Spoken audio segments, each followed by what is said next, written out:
भगवते रुद्राय ॐ नमो भगवते रुद्राय ॐ नमो भगवते रुद्राय। मातृदेवो भव, पितृदेवो भव, ஆச்சாரிய தேவோ பவ, அஸ்மத் குருப்யோ நம. நமஸ்தே ஆல். அடுத்த ரூல் பார்க்கலாம். இது ரூல் நம்பர் 14. லக்னத்தில் அதிக கிரகம் இருந்தால் ஜாதகர் அனைவரிடமும், குறிப்பாக அந்த கிரக காரக உறவுகளிடம் அதிக அன்பு கொண்டவராக இருப்பார். மேலும் குடும்பத்தின் மீது பற்றோடு இருப்பார். எந்த அளவுக்கு கிரகம் அதிகமாக லக்னத்தில் இருக்கோ அந்த அளவுக்கு இவர் ஃபேமிலி ஓரியன்ட் பர்சனாக இருப்பார், குடும்பத்தோடையே இருப்பார். அவர் லக்னத்தில் எந்த கிரகமும் இல்லை என்றால் மற்றும் லக்னத்திற்கு எந்த கிரக தொடர்பும் இல்லை என்றால் ஜாதகர் யார் சொல்லையும் கேட்காமல் தனக்கு தோன்றியதை மட்டும் செய்வார். இங்கு லக்னாதிபதி நிலையும் பார்க்க வேண்டும். லக்னாதிபதி நல்ல நிலையில் இருந்தால் ஜாதகரின் சுய முடிவு அவருக்கு பயன் தரும். இல்லை என்றால் ஜாதகர் கெட்ட சகவாசத்தால் வழி நடத்தப்பட்டு தவறான முடிவுகளை எடுப்பார். இதுதான் இந்த ரூல். இப்படி இன்ட்ரெஸ்டிங்காக இருக்கா? ஜாதகத்தில் அந்த லக்னத்தை நம்ம கண்டிப்பாக பார்க்கணும். அந்த லக்னத்தில் நிறைய கிரகம் இருக்குது, கிரகம் பார்க்குது, கிரகம் இருக்குது, கிரகம் பார்க்குது. அவர் ஃபுல் அண்ட் ஃபுல்லாக ஃபேமிலி அட்டாச்சாக, ஃபேமிலி ஓரியன்ட் பர்சனாக இருப்பார். அவர் எடுக்கிற எந்த ஒரு முடிவுமே ஃபேமிலிக்கு எதாவது ப்ராப்ளம் வந்துடுமோ, இதனால் ஃபேமிலி நல்லா இருக்குமா, இந்த மாதிரி தான் யோசிச்சு எடுப்பார். ஏன்னா லக்னத்தில் எந்த அளவுக்கு கிரகம் இருக்கோ அந்த அளவுக்கு. புரியுதா? அதிக கிரகம் லக்னத்தில் 7ஆம் இடம் திருமணம், அதுக்கு நேர் ஆப்போசிட்டு லக்னம்ங்கிறது துறவு. 7th ஹவுஸ் மேரேஜ்னா லக்னம் ஏசட்டிக் லைஃப், அவர் துறவு. அது அந்த இடத்துல கிரகம் எந்த அளவுக்கு இருக்கோ அது பற்ற கொடுக்கும். எதுவுமே இல்லைன்னா தான் டிட்டாச்சாக இருப்பாங்க. ஒரு லக்னத்தில் அதிக கிரகம் இருக்கும்போது அது அதிக அந்த குடும்பத்து மேலே, அவர் மேலேயும் அவருக்கு ஆர்வம் உண்டு, குடும்பத்து மேலேயும் ஆர்வம் உண்டு. எந்த அளவுக்கு அதிக கிரகம் லக்னத்தில் இருக்கோ அந்த அளவுக்கு அவங்களுக்கு குடும்பத்து மேலே பற்று பாசம் உண்டு. ஓகேவா? உதாரண ஜாதகங்களோட பார்க்கலாம். இப்போதைக்கு ஒரே ஒரு உதாரணம் மாத்திரம் நான் தரேன். நான் இது மேல்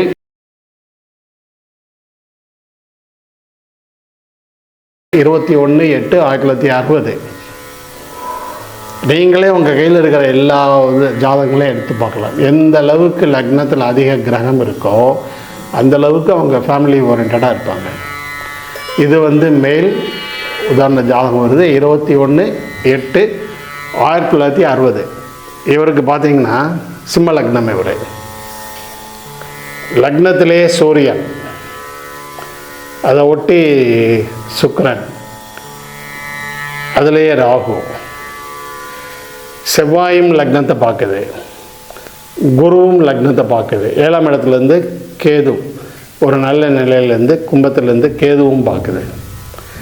ஸோ லக்னத்திலேயே சூரியன், லக்னாதிபதி லக்னத்தில் கூட சுக்கிரன், கூட ராகு, 7லேருந்து கேது, 10லேருந்து செவ்வாய், 5லேருந்து குரு. இது எல்லா பார்வையும் லக்னத்துக்கு இருக்குது. இவருக்கு 24 மணி நேரமும் குடும்பம்தான்.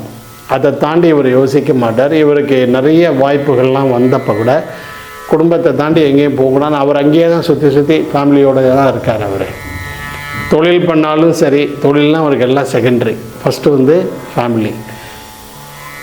ஸோ இது நீங்கள் கையில் இருக்கிற ஜாதகங்களையும் பார்க்கலாம். எந்த அளவுக்கு அதிகமான கிரகங்கள் லக்னத்தில் இருக்கோ அந்த அளவுக்கு the person is family oriented. Okay, இது ஒன்று. இது எதுக்கு மெயினாக யூஸ் ஆகும்னா திருமண பொருத்தத்தில் இது யூஸ் ஆகும். பையன் எப்படி சார் அப்படின்னு கேட்பாங்க. லக்னத்தில் அதிக கிரகம் இருக்கா? நீங்கள் தாராளமாக சொல்லலாம். கண்டிப்பாக ஃபேமிலியோடு அட்டாச்சாக, ஃபேமிலிக்காகவே இருப்பான். செவ்வாய் திக்பலமாக இருக்கா? இன்னும் நீங்கள் சொல்லலாம். குடும்பத்தில் ஃப்ரண்ட்டில் வந்து நிற்பார், அவர் தான் ஃபேமிலியை ப்ரொடெக்ட் பண்ணுவார், இது எல்லாரையும் பின்னாடி நிற்க சொல்லுவார், நான் பார்த்துக்கிறேன் பாரு. இதுவே செவ்வாய் நீச்சமாக இருந்ததுன்னு வைங்க.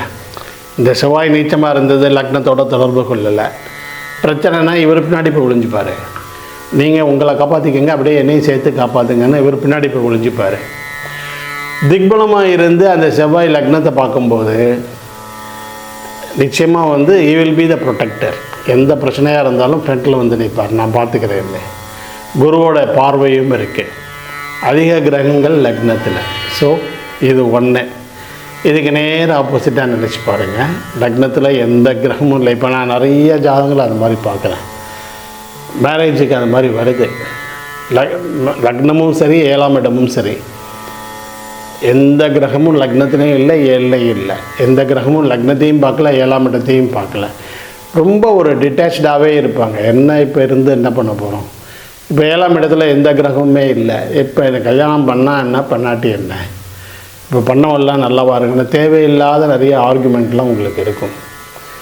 ஸோ ஒரு பாவத்தில் கிரகமே இல்லை, அந்த பாவத்தை எந்த கிரகமும் பார்க்கல அப்படின்னா, ஒன்று அந்த பாவத்தை பற்றி ஜாதகம் நினச்சி ஒரு பீரியடில் நொந்து போயிடுவார். ஒரு பீரியடில் அவருக்கு ஒரு வெறுப்பு வந்துடும், அது தேவையில்லைன்னு முடிவு பண்ணிடுவார் அவர். அதிகமான கிரகங்கள் ஒரு பாவத்தில் இருந்ததுன்னா, உதாரணத்துக்கு நிறைய கிரகங்கள் 10ஆம் இடத்துல இருந்ததுன்னா வேலை வேலை வேலை வேலைன்னு வேலையே கதியாக கிடப்பார் அவர். அவருக்கு எப்பவுமே வேலை தான். எந்த பாவத்தில் அதிக கிரகங்கள் இருக்கோ அது சம்பந்தமான விஷயந்தான் அவருக்கு ஓவர் திங்கிங்காக இருக்கும். அதை தான் அதிகமாக பண்ணுவார் அவர். சரி, இதில் இன்னொன்று சொல்லுவாங்க, இதை இதை இதை சொல்லலாம். லக்னத்தில் அதிகமான கிரகம் இருக்கும்போது அடுத்தடுத்து தசாபுக்தி வரும்போது அது 2ஆம் இடத்தை பாதிக்கும். ஏன்னா 2க்கு அது 12, 2ஆம் இடத்தை பாதிக்கும். வருமானத்துக்கு பெருசாக அவர் இம்பார்ட்டன்ஸ் தரமாட்டார்.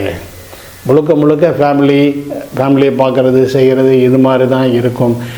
இது ஓரளவு தான் சொல்லாமே தவிர 2ஆம் இடத்துக்கு 2ல் கிரகம் இருந்து அதிக கிரகங்கள் 2ஆம் இடத்தை பார்க்குதுன்னா இந்த பாயிண்ட்லாம் மேட்ச் ஆகாது. ஓகே, இங்கே இந்த ரூல் வந்து அதிக கிரகங்கள் 2ல் இருக்கிறது, இது லக்னத்தில் இருக்கிறது.